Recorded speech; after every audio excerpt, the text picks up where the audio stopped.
3, 2, 1. Hai my dearisti, ketemu lagi. Jangan lupa subscribe, like, dan lonceng. Thank you. Hai semuanya, terima kasih ya tetap setia di channelku, tetap setia mendengar novel-novelku, dan terima kasih yang udah like, komentar, atau subscribe. Kita mulai bagian ke-37, Aku si Pelakor. Di bagian sebelumnya, Vita melihat foto Rio dengan perempuan lain di handphone Sarah. Dan ketika Rio muncul di rumah sakit, Vita ngamuk, melabrak Rio sampai tangan Rio berdarah, terluka karena goresan kuku Vita. Sarah ada di apotik sedang antri obat Vita, jadi sama sekali tidak tahu dan tidak menyaksikan kejadian itu. Sarah hanya mendengar cerita dari perawat. Rio pun tak ada lagi di tempat itu. Vita menatap Sarah dengan tersenyum puas. Sarah mengelus tangan Vita. Jangan begitu, Fit. Aku tahu kamu marah. Tapi jangan ngamuk-ngamuk begitu. Kalau kamu ngamuk-ngamuk begitu terus, semakin orang berpikir kalau kamu itu benar-benar sudah gak waras, kata Sarah pelan. Oh, suara Vita mengeluh merasa tak senang. Itu akan jadi alasan Rio untuk tetap selingkuh, Fit. Oh, pantes dia selingkuh. Istrinya sakit jiwa, gak bisa mengurus suaminya. Pasti anggapan orang begitu, Fit, kata Sarah lagi. Senyum Vita hilang dari wajahnya yang terlihat lebih tua dari umurnya. Terlihat lebih tua dari Sarah, padahal Sarah jauh lebih tua. Sepanjang siang itu, Vita hanya diam. Sarah mengambil handphonenya. Ada banyak panggilan Rio dan pesan-pesan Rio di handphone Sarah yang tidak direspon oleh Sarah. Sarah tetap membiarkan semua pesan dan panggilan Rio itu. Rio, Vita, dan Sarah. Sebuah hubungan yang hanya Sarah yang tahu kemana akhirnya. Rio mengaku cinta pada Sarah, tapi tetap menyakiti Sarah dengan perselingkuhan dan kebohongannya. Vita dengan amarahnya dan ketidakwarasannya yang waras menurut Sarah. Dan Sarah dengan ribuan maafnya. Maaf yang sekali waktu akan habis, tidak bersisa lagi. Untuk menghibur Vita yang masih diam, Sarah meminta izin pada dokter untuk membawa Vita jalan-jalan sekitar rumah sakit. Tentu saja dengan menggunakan kursi roda. Sarah mendapatkan izin itu. Yang penting, Sarah harus memastikan Vita tidak mengamuk. Sarah membawa Vita keliling rumah sakit dan mereka juga ke rumah makan yang khusus untuk pasien. Di rumah makan itu, cukup menyebutkan nomor kamar tempat perawatan pasien. Pelayan rumah makan itu akan mengecek dan akan tahu riwayat medis pasien. Dan mereka akan menyiapkan apa yang boleh dimakan oleh pasien tersebut. Vita sangat senang bisa memilih makanannya. Tapi saat Vita memakannya, raut muka Vita berubah. Vita menggeleng cemberut. Tentu saja Vita cemberut karena makanan itu tetap terasa hambar. Namanya juga makanan untuk pasien. Pasien penderita ginjal lagi. Sarah jadi tertawa. Sekalipun Vita cemberut, tetap saja makanannya habis. Tak lama kemudian, Vita tertidur di kursi roda. Mungkin karena kekenyangan. Sarah mendorong kursi roda Vita itu ke taman. Lalu duduk di situ menikmati suasana segar. Vita pun makin nyenyak. Sarah memotret Vita berkali-kali saat Vina menelponnya. Ya Vin, aku di taman rumah sakit, jawab Sarah. Seperti biasa, Vina pasti ngomel pada Sarah. Sarah menekan tombol speaker, lalu meletakkan handphonenya itu di bangku kayu yang didudukinya. Sarah lalu pindah duduk di lantai sambil bersandar pada bangku yang ada handphonenya. Ngobrol dengan Vina sambil menutup mata. Sarah merasa senang dan tenang. Senang rasanya bisa menjaga Vita sambil istirahat untuk dirinya sendiri. Sementara Vina masih ngomel-ngomel. Bukan gak bisa, Vin, tapi aku memang yang belum mau.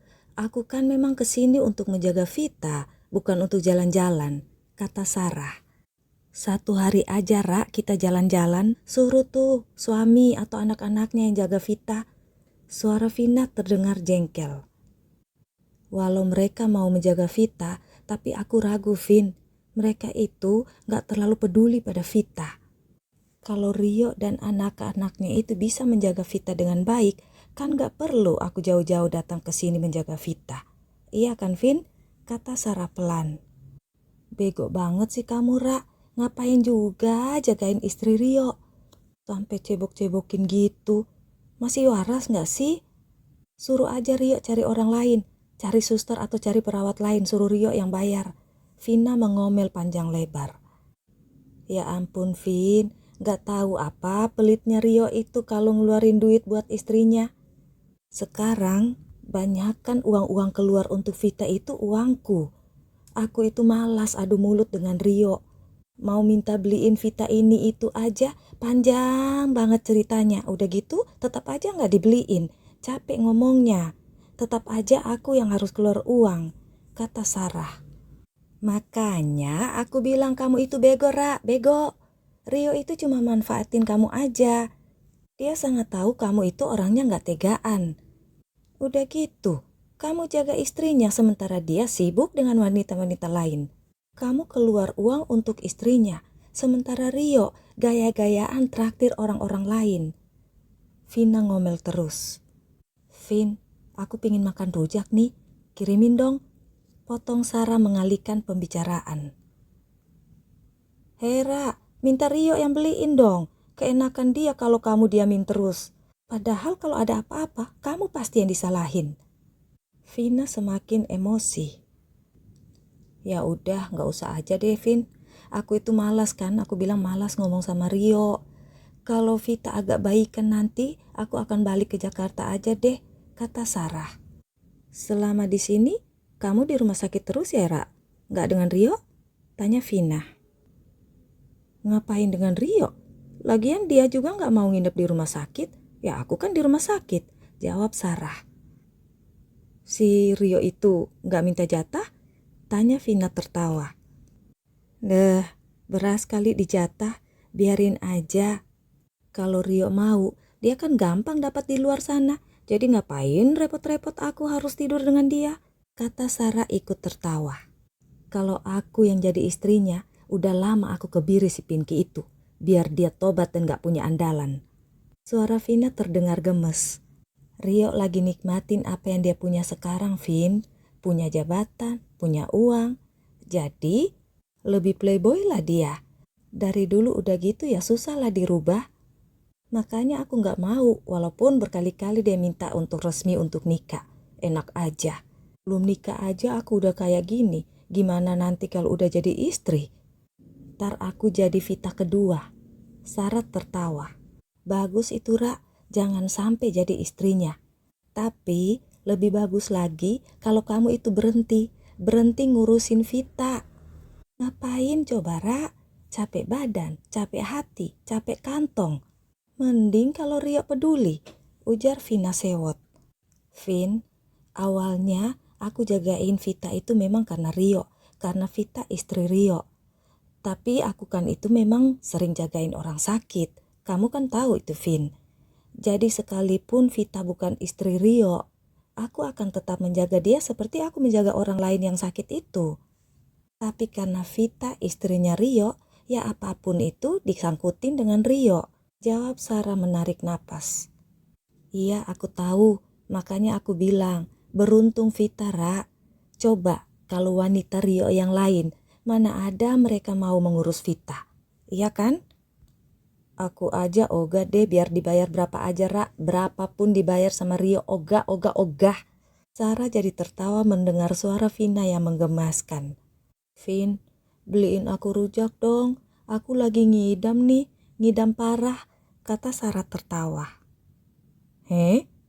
Kapan kamu making love-nya sama Rio? Tahu-tahu udah ngidam aja. Dari Jakarta aja kamu langsung di rumah sakit dan di rumah sakit terus. Kok sekarang ngidam?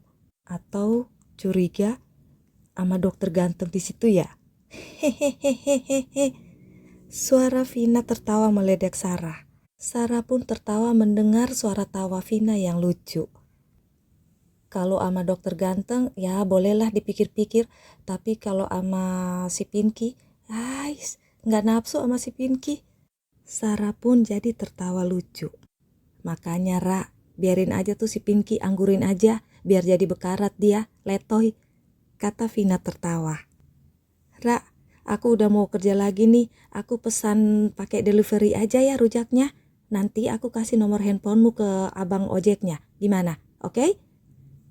Thank you Vina sayang. Aku tunggu ya, kata Sarah tertawa dan Vina menutup telepon.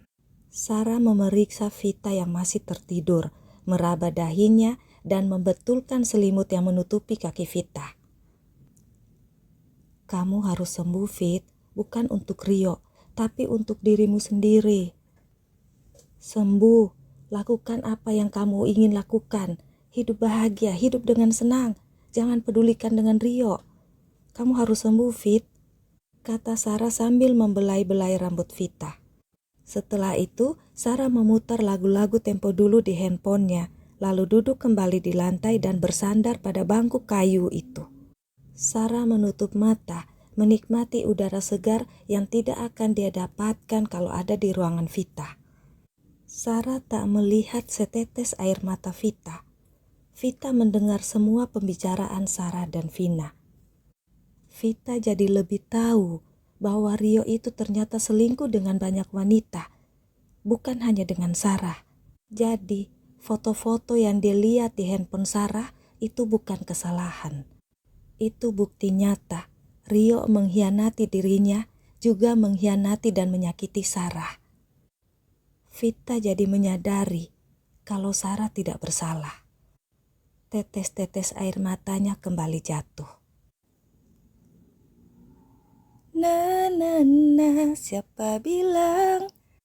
Na na na, aku cinta. Walaupun engkau yang datang, cintaku sudah tak ada. Thank you my dear Risti, sampai nanti. Bye bye. Mwah.